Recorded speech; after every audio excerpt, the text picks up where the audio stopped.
Nuevamente vamos a estudiar la lección de lunes que habla acerca de la traducción y la interpretación de la palabra de Dios.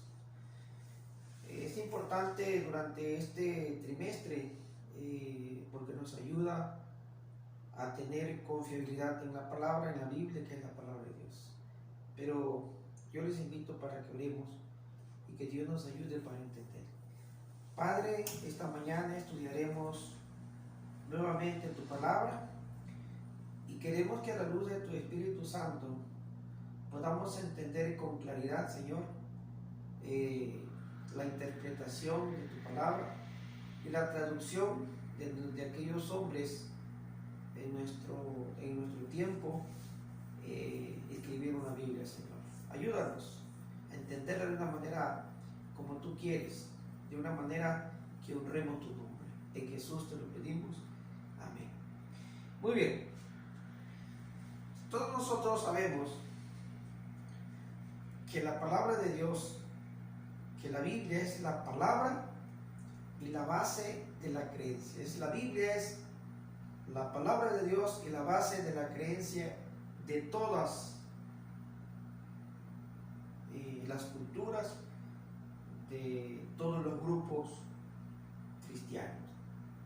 Entonces, cuando nosotros vamos a interpretarla, a leer la Biblia y encontramos cosas que no entendemos, es interesante saber que el leer la Biblia tiene que leerse correctamente y debe de interpretarse correctamente de tal manera que no haya una interrupción entre la lectura y la interpretación, porque realmente entonces no estaríamos respetando los principios y su confiabilidad. Entonces, vamos a ver así rapidito por el tiempo que hay 10 puntos para poder entender la interpretación de la Biblia. Primero, que es un tema completamente espiritual. No es cualquier libro, es la palabra de Dios. Ahora, y aunque fue escrita por los hombres, inspirada por Dios, nosotros tenemos que estudiarla, miren, con reverencia, con humildad y con fe. Y sabe que es importante, mis hermanos, orar antes de estudiarla y durante la estudiamos y después que la estudiamos. Nosotros necesitamos, porque en primer lugar es una tarea espiritual. Número 2, hay que empezarle a buscar el sentido natural. Y entonces dice que la Biblia significa lo que parece significar.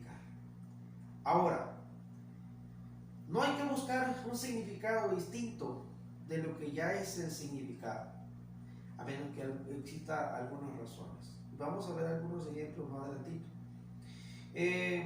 Cuando leemos un texto que parece que se contradice, por eso nosotros tenemos que ir al resto de la Biblia. Y cuando parece que un texto no tiene significado, tenemos que ir al resto de la Biblia. Y cuando parece que el lenguaje de la palabra de Dios, del texto, es un lenguaje, de repente es literal y de repente es metafórico. Y hay muchos ejemplos.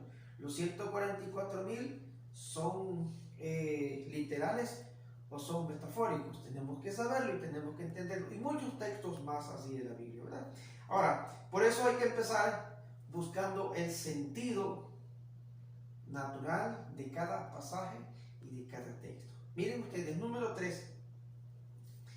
Cada parte de la Biblia debe ser interpretada a la luz de todo el libro, de toda la Biblia. Aunque en los 66 libros que contiene la Biblia fueron escritos por aproximadamente 40 escritores durante 1500 años aproximadamente.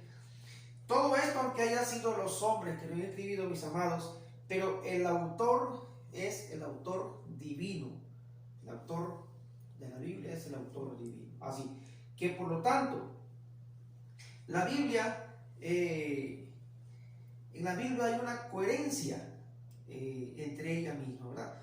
Parece que hay textos contradictorios, pero no puede contradecirse, porque el sentido es de informarnos, enseñarnos y de esta manera comprender lo que usted y yo estamos leyendo. Así que no puede haber una contradicción en la palabra de Dios.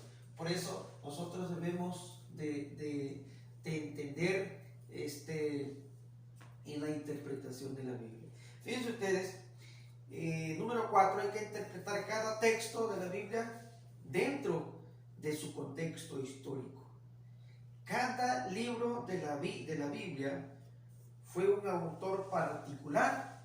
Moisés, por ejemplo, no se conoció con Pablo, y entonces Pablo habla de Moisés.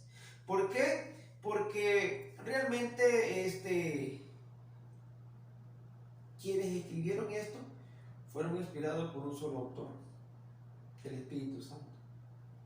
Ahora, por lo tanto, sería una irresponsabilidad de la Biblia que se contradijera. Y Jesús, siempre en la lección de ayer, Jesús usó desde Moisés hasta los profetas, desde allá donde se había escrito hasta el momento de que se llega al cumplimiento. Miren, nosotros debemos de tener en cuenta, y nosotros cuando vayamos a estudiar la Biblia, tenemos que tener en cuenta ciertas cosas. ¿Quién escribió esto? ¿Cuándo lo escribió? ¿Para quién lo escribió? ¿En qué circunstancia lo escribió? ¿Con qué intención o propósito lo escribió? ¿Y cómo lo entenderían aquellos primeros oyentes y lectores? 6 cosas tenemos que tener en cuenta cuando nosotros vayamos a interpretar un texto dentro del contexto histórico. Número 5, hay que interpretar cada texto dentro de su contexto literario. Vamos a suponer, hay un ejemplo bíblico que yo encontré y dice que por ejemplo nosotros nos vamos a San Juan 3:16, entonces empezamos a estudiar, pero tenemos que ir al contexto que es del 16 al 21, y luego eso nos manda a San Juan 3:16, nos regresamos, y entonces como el versículo es clave, entonces nos va a mandar a Juan capítulo 3 del 1 al 21, y entonces mis hermanos vamos avanzando y nos lleva a San Juan 2:12 y terminamos en San Juan 4:54. Entonces vamos viendo la similitud en el texto y en su contexto histórico.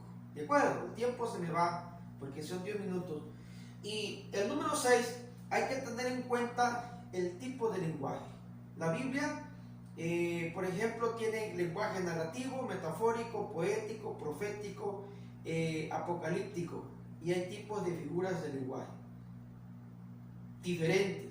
Por ejemplo, hay un texto en Jeremías 23:29 que dice: no es mi palabra como fuego declara el Señor, y como martillo que despedaza roca. Esta es una metáfora, ¿verdad? Salmo 119, 105 dice: porque lámpara a mi pie es tu palabra y lumbrera a mi camino. Estas son parábolas metafóricas, y entonces Jesús habló en palabras metafóricas, en palabras figuradas. Por ejemplo, escribieron, aquellos personajes en lenguajes narrativos y poéticos. Todo eso tenemos que tener en cuenta para poder entender la palabra de Dios. Número 7, ¿ves dónde llegamos?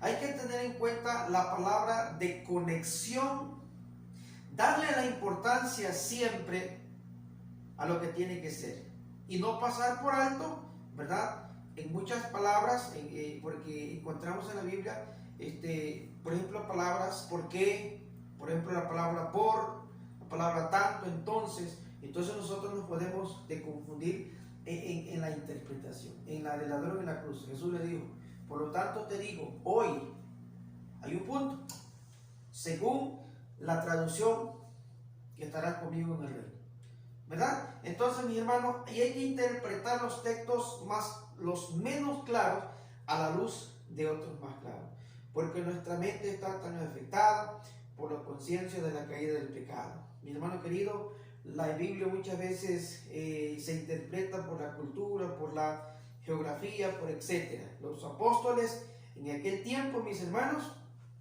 escribieron cosas que hoy entendemos que son difíciles, pero nos lleva a un ejemplo en algún texto, ¿verdad?, que nos arroja más luz sobre el texto que no pudimos entender. Y hay que tener en cuenta la versión original que estudiamos, ¿verdad? Y hay que tener en cuenta la dimensión cristológica. La Biblia nos habla siempre de Cristo y solamente de Cristo y nada más de Cristo. Tengamos esta mañana un día muy bendecido.